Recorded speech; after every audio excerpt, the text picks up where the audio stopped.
Good morning students. आज हम कक्षा 10 गद्य खंड का पाठ संख्या 2 बाल गोविंद भगत पर चर्चा करेंगे।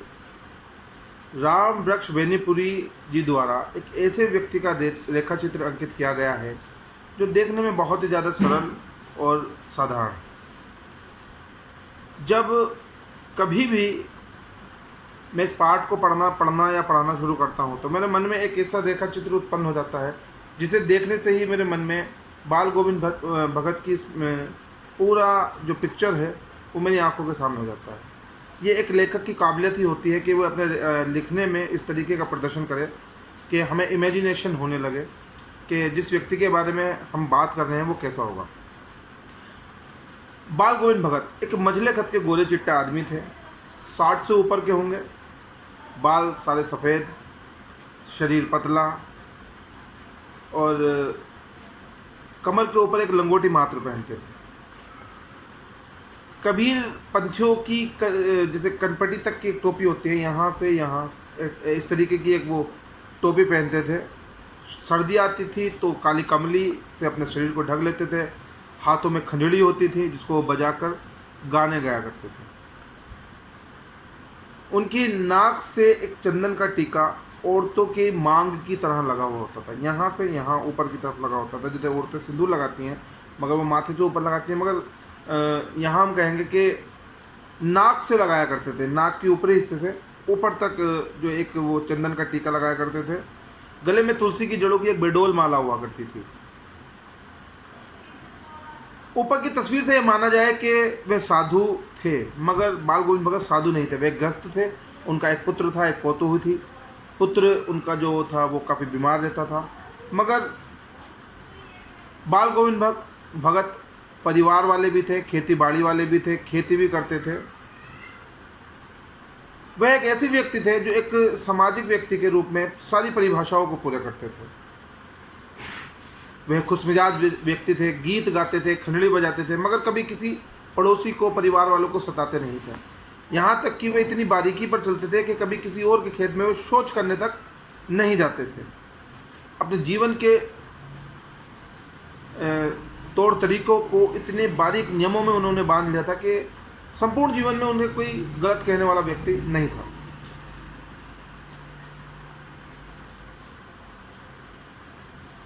बाल गोविंद भगत का जो खेत था वो लगभग 2 कोस से ज़्यादा उनके गांव से दूर था।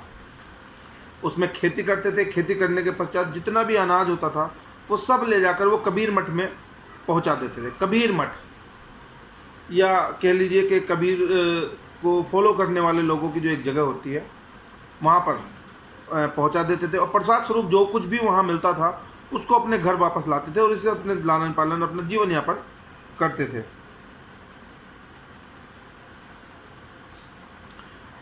और इन सब बातों के ऊपर था उनका मुग्ध गान। जब वो गाना गाना शुरू करते थे तो इस पाठ को जब हम पढ़ेंगे बाल गोविंद भगत को, तो राम वृक्ष बेनीपुरी जी ने एक ऐसा चित्र हमारे सामने बनाया है कि आसमान बादल से घिरा, धूप का कहीं नाम नहीं, ठंडी पुरवाई चल रही है। ऐसे समय आपके कानों में एक स्वर तरंग झनकार सी कर उठती है। क्या है ये? कौन है? कैसा है? कहाँ गा रहा है? कौन गा रहा है? इस बात को सोचने और समझने की आवश्यकता नहीं होती थी, क्योंकि संपूर्ण जो आसपास के लोग थे उन्हें पता चल जाता था कि अब बाल गोविंद भगत की स्वर लहरियां छिड़ चुकी हैं।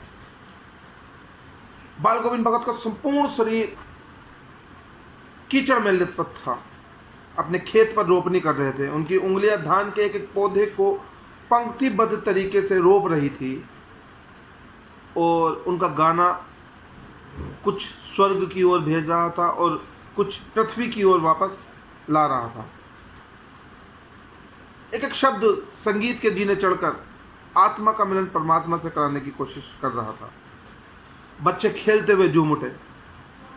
खेतों की मेड़ों पर बैठी हुई औरतों के होठ कांपने लगे।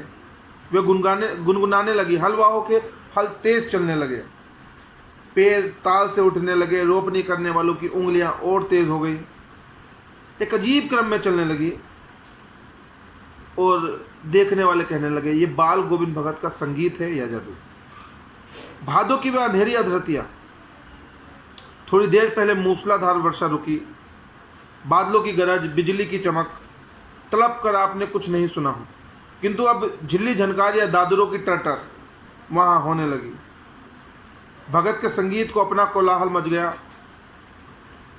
उनकी खंजड़ी डिमक डिमक, हाथ में होती है खंजड़ी, यहाँ पड़ी होती है दो, उसको ऐसे ऐसे करके बजाते हैं। आपने देखा होगा पुराने साधु संत टाइप के जो लोग होते हैं, जो अपने ही जीवन में मस्त रहते हैं, उनके हाथ में खंजड़ी होती है, उसको बजाते हैं। वो गा रहे हैं। अब देखिए क्या गा रहे हैं।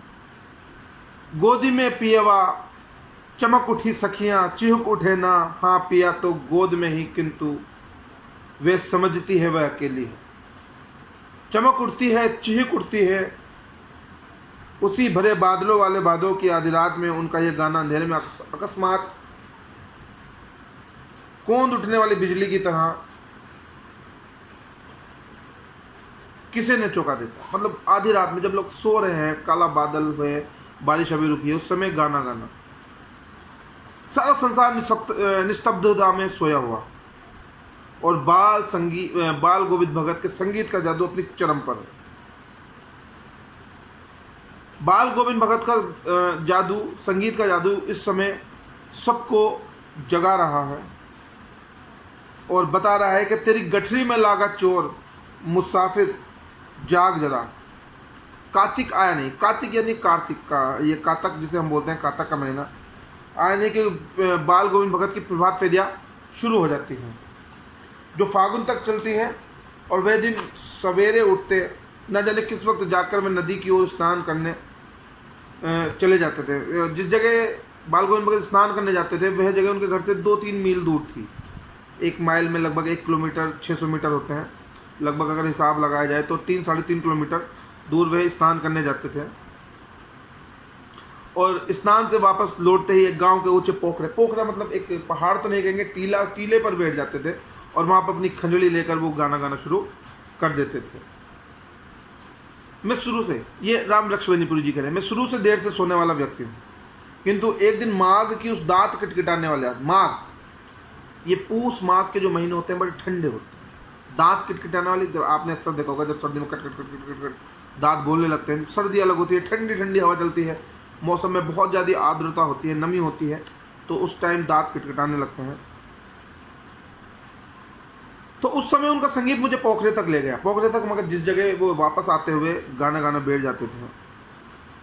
अभी आसमान में तारों के दीपक बुझे थे, मतलब अभी तारे, रात की लालिमा जो है, कालापन या अंधेरा वो दूर हुआ था, धीरे धीरे सूरज निकलना शुरू हुआ था। पूरब में एक लाइन आएगी, पूरब में लोही लग गई थी जिसकी लालिमा शुक्र तारा और बढ़ रहा था। जब सूरज निकलता है तो उस समय आप पूरब की ओर देखेंगे तो आकाश का रंग थोड़ा सा लाल सा हो जाता है। उस रहस्यमय वातावरण में कुश की चटाई पर पूरब मुंह काली कमली ओढ़े बाल गोविंद भगत अपनी खंजड़ी लिए बैठे थे। ऐसे ठंडा ठंडा माहौल, सुबह सुबह नहाया धोया आदमी, जिसने कपड़ों के नाम पर कमर से ऊपर एक लंगोटी और एक काली कमली ओढ़ रखी और हाथ में खंजड़ी, और तभी गीला बदन नहाया हुआ है, और माघ की दांत किटकिटाने वाली रात। उनकी खंजड़ी लगातार चल रही थी, गाते गाते इतने मस्त हो जाते कि उनके सुरूर में इतनी उत्तेजित होते थे, ऐसा लगता था कि अभी बस ये गाते गाते इतने मस्त हो जाएंगे कि खुद खड़े होकर नाचने लगेंगे। जाने से शरीर कपकपा रहा था, किंतु तारे की छांव में उनके मस्तक के श्रम बंधु पर तब तक चमक ही रही थी। गर्गियों में उनकी संज्ञा कितनी उमस भरी रहती थी। शाम को न शीतल करती, अपने घर के आंगन के आसन में जमा बैठते, मतलब अपने घर का, देखिए आजकल तो हम लोग तो शहरों में रहने वाले, या गांव में भी आजकल ये कल्चर देखा गया कि छोटे छोटे गाँव हो गए, आंगन नाम की चीज़ खत्म हो गई, bedroom, drawing room, kitchen room, dining room, ये सब चीज़ों में घर बढ़ गया। मगर उस समय में सब कुछ आंगन ही हुआ करता था, तो अपने आंगन में लेके बैठ जाते, उनकी प्रेम मंडली वहाँ जाती, गाना होता, बजाना होता, फिर भूखा गुणगान होता। वे गाते और उनकी मंडली उनके गाने को दोहराती रहती। जैसे संगतकार, एक कविता आप पढ़ेंगे, उसमें संगतकार के बारे में आप पढ़ेंगे कि संगतकार कौन होता है, वो एक बात की बात है, मगर बताना है आपको कि पहले बाल गोविंद भगत गाते, फिर उनकी जो मंडली थी उनके साथ गाने वाली, वो उसको दोहराती रहती थी। धीरे धीरे मन तन पर हावी हो जाता, होते होते एक क्षण ऐसा आता कि बीच में खंजड़ी लिए बाल गोविंद भगत नाचने शुरू कर देते थे। ईश्वर के गुणगान करते हुए, कबीर की पद और साखियाँ गाते हुए वो इतने मस्त हो जाते थे कि वो अपनी खंजड़ें लेकर नाचना शुरू कर देते थे। उनके साथ ही सबके तन और मन नृत्यशील हो उठते, सारा आंगन नृत्य और संगीत से ओतप्रोत हो जाता। जैसे ही बाल गोविंद भगत खंजड़ी लेकर नाचने उठते तो उनकी जो मंडली थी वो भी नाचने खड़ी हो जाती। संगीत, अब देखिए ये एक व्यक्ति विशेष है। हमने यहाँ पे शुरू में बताया कि हम भगत को साधु नहीं कह सकते, परंतु साधु वाले सारे गुण उनके अंदर थे। एक गृहस्थ आश्रम में रहने वाले परिवार वाले व्यक्ति के सारे गुण में थे। मगर भगत की संगीत साधना का चरम उत्कर्ष किस दिन देखा गया? भगत का एक पुत्र था जो थोड़ा सा मानसिक रूप से और शारीरिक रूप से बीमार और कमजोर था। भगत ने उसकी शादी करा दी। शादी कराने के बाद जो उन्हें पौतों वो वधू मिली वो काफ़ी समझदार थी। एकदम से घर की गृह स्वामिनी बन गई। घर का सारा प्रबंधन अपने हाथ में ले लिया। खाना पकाना, धान काटना, कूटना, रोटियां बनाना और घर के दूसरे देखभाल वो सब स्वयं करने लगी। बहुत ज़्यादा सुशील बहू मिली थी। उसका बेटा बीमार है, इस बात की सुनने में उसकी फुर्सत कहाँ लगती थी। एक दिन हमने सुना कि बाल गोविंद भगत का बेटा मर गया। कौतूहलवश लेखक उसे मतलब बाल गोविंद भगत के पुत्र को देखने उनके घर चले गए। अब देखते हैं कि आंगन में बाल गोविंद भगत ने अपने पुत्र को लिटा रखा है। एक सफ़ेद चादर से उन्हें ढक रखा है। फूल पड़े हैं, उसमें से कुछ फूलों की पंखुड़ियाँ तोड़कर उसके ऊपर डाल दी। उसके सर की तरफ एक चिराग जल रहा है, एक दिया जल रहा है और फूल और तुलसी दल भी हैं। सिराने एक चिराग जला रखा है। उसके सामने सारी जमीन आसमान में जमाए और अपने पुत्र की लाश के पास आसन जमाए बैठे हैं और वही कबीर की साखिया सबद रमेनी गीत गाए जा रहे हैं। वही पुराना स्वर, वही पुरानी तल्लीनता। घर में पोतों रो रही है। गांव की औरतें उसे चुप कराने का प्रयास कर रही हैं। कभी कभी भगत भी अपनी पोतों को चुप कराने का प्रयास करते हैं और कहते हैं, बेटा यह रोने का विषय नहीं है, ये उत्सव मनाने का विषय है। मृत्यु एक बंधन है आत्मा और परमात्मा के मिलन में। तो जब मृत्यु ने ही आत्मा और परमात्मा को एक कर दिया तो ये रोने का विषय नहीं, ये उत्सव मनाने का विषय है। ये उनका विश्वास बोल रहा था जो चरम पर था। वे चरम विश्वास जो हमेशा मृत्यु पर विजय होता है। बेटे का क्रियाक्रम करने को उन्होंने कोई तूल नहीं दिया। और जो देखिए पुराने ज़माने में, देखिए बाल गोविंद भगत पुराने ज़माने में भी कितने रूढ़िवादी को तोड़ने वाले व्यक्ति थे। ये आज से बहुत वर्ष पुरानी कहानी है जिस समय पुरुष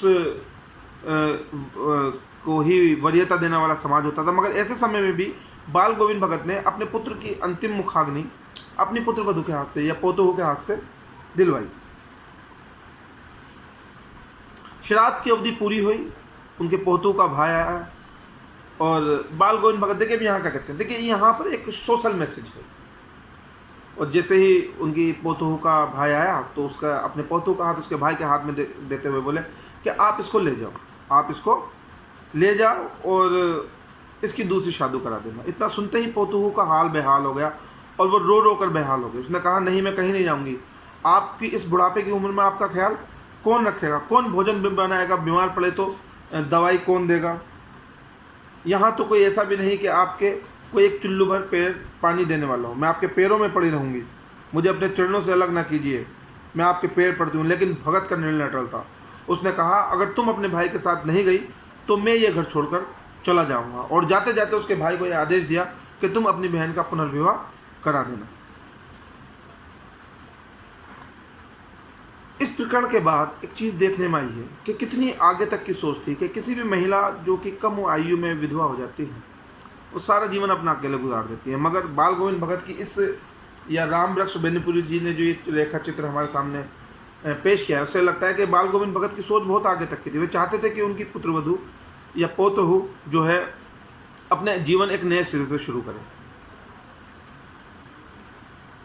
बाल गोविंद भगत की मृत्यु भी उन्हीं के अनुरूप हुई। हर वर्ष गंगा स्नान करने जाते थे जो उनके यहाँ से 30-40 मील दूर था। अब 30-40 कोस या 30-40 मील मतलब 50-60 किलोमीटर। अहम के बड़े पक्के थे। वो साधु जैसे दिखते थे मगर भिखारियों की तरह कार्य नहीं करते थे। अपने घर से खाने जाते, खाकर जाते और वापस अपने घर पर ही आकर खाते। रास्ते में भूख प्यास लगती तो पानी पी लेते मगर किसी का दिया हुआ कोई चीज़ नहीं खाते। 3-4-5 दिन का सफ़र वो इसी प्रकार करते, भूखे प्यासे रहते, लौट कर आते, रास्ते भर में खंजड़ी बजाते, गीत गाते, और लंबे उपवास में भी, लंबा उपवास कहते हैं कुछ ना खाना, लंबे उपवास में भी उनकी वही मस्ती रहती है। अब बुढ़ापा आ गया था किंतु तेज जवानी वाली थी, शरीर से वो वृद्ध हो चुके थे, मगर उनकी जो मस्ती थी, जो आलम था, जो उनकी तौर तरीके थे, वो केवल जवानी वाले थे सब। इस बार देखिए, जब इंसान का शरीर उसका साथ देना छोड़ देता है तो पहले जैसा कुछ नहीं रहता। इस बार गंगा स्नान से वापस आने के बाद तबीयत कुछ ज़्यादा खराब हो गई।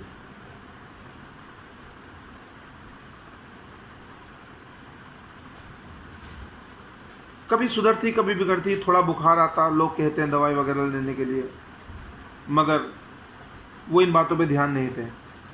वो अपना नेम व्रत छोड़ने वाले व्यक्ति नहीं थे। नेम व्रत मतलब डेली रूटीन, जो उनका डेली रूटीन था उसको छोड़ने वाले व्यक्ति नहीं थे। वृद्ध हो चुके थे, खेती बाड़ी फिर भी करते थे। दिन जैसे जैसे बीतने लगे, लोगों ने कहा कि अब आपका स्वास्थ्य अच्छा नहीं रहता है, ये नहाने धोने से थोड़ा परहेज़ कीजिए, उपवास से थोड़ा परहेज़ कीजिए, अपने सेहत का ध्यान रखिए। मगर कहाँ मानने वाले थे। वो अपने पुत्र की मृत्यु को ही आत्मा का परमात्मा से मिलन कहने लगे थे, तो अपने विषय में तो वो क्या सोचते होंगे। लोगों ने उन्हें कई बार कहा कि अब लोग आप आराम क्या कीजिए। जब लोग उनसे कहते कि आप आराम क्या कीजिए, तो बाल गोविंद भगत उनकी बात को हंसकर टाल दिया करते। उस दिन उन्होंने संध्या में भी गीत गाए, खंजड़ी बजाए, गीत गाए।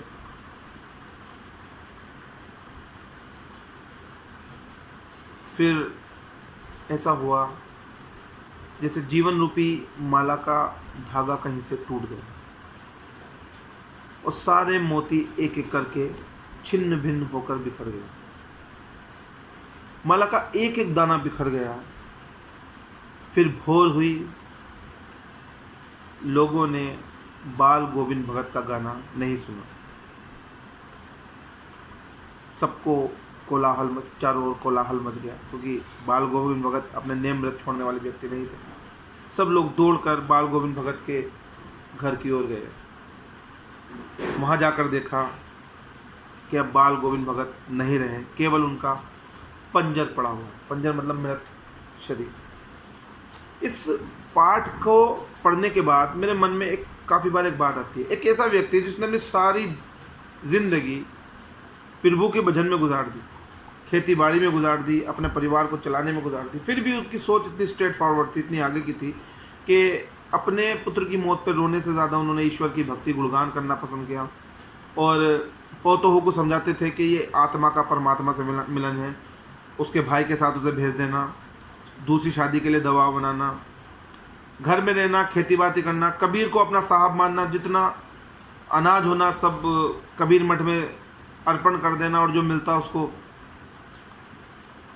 प्रसाद स्वरूप ग्रहण करना। ये सादा जीवन उच्च विचार वाली बात है। ऐसे ही एक इसके अंदर एक बड़ा अच्छा एक क्वेश्चन अक्सर आ जाता है बोर्ड में कि कबीर की